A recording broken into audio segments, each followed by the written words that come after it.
Trick number 48 dual nature of radiation and matter இந்த கான்செப்ட்ல இந்த சாப்டர் நம்ம பார்க்கறோம். என்ன கான்செப்ட்னா வோல்டேஜ் வேரி ஆகும்போது டி ப்ராக்லி வேவ்லெங்த் எப்படி வேரி ஆகும் அப்படிங்கறது கேக்குறாங்க. வோல்டேஜ் ஃபர்ஸ்ட் இன்கிரீஸ் ஆகுதா டிக்ரீஸ் ஆகுதான்னு பாருங்க. வோல்டேஜ் வந்து மினிமம் வேல்யூ இருந்து ஒரு மேக்ஸிமம் வேல்யூ போச்சுன்னா என்ன ஆகும்னா எனர்ஜி இன்கிரீஸ் ஆகும்.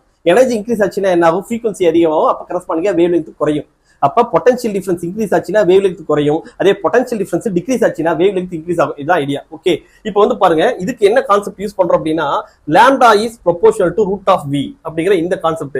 என்ன கான்செப்ட் பாருங்க, நமக்கு ஃபார்முலா யூஸ் பண்றது வந்து பார்த்தோம்னா lambda equal to h by root of 2mqv அப்படிங்கிறது ஃபார்முலா.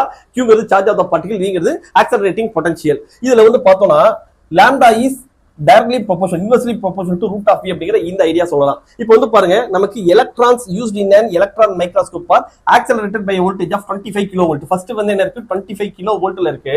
அது வந்து நெக்ஸ்ட் என்ன ஆகுது? It is increased to 100 kilovolt. இத 100 kilovoltா மாத்துறாங்க. மாத்தும்போது நமக்கு வேவ் லெங்த் டிக்ரீஸ் ஆகுதா இன்க்ரீஸ் ஆகுதா? How many times decreases or இன்க்ரீசஸ்ங்கிறதா क्वेश्चन.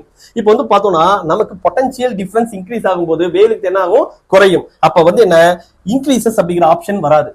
ஓகே, இப்போ இது ஹவு மெனி டைம்ஸ் இது வேரி ஆகுதுங்கிறது பாருங்க. அப்ப 25 into 4 அப்ப 100 கிலோவோல்ட் அப்படிங்கிறது வரும். அப்ப 100 கிலோவோல்ட் அப்படின்னா இத 4 டைம்ஸால இத மல்டிப்ளை பண்றோம். அப்ப இந்த 4 எத்தனை டைம் இன்க்ரீஸ் ஆயிருக்கு? 4 டைம்ஸ் இன்க்ரீஸ் ஆயிருக்கு.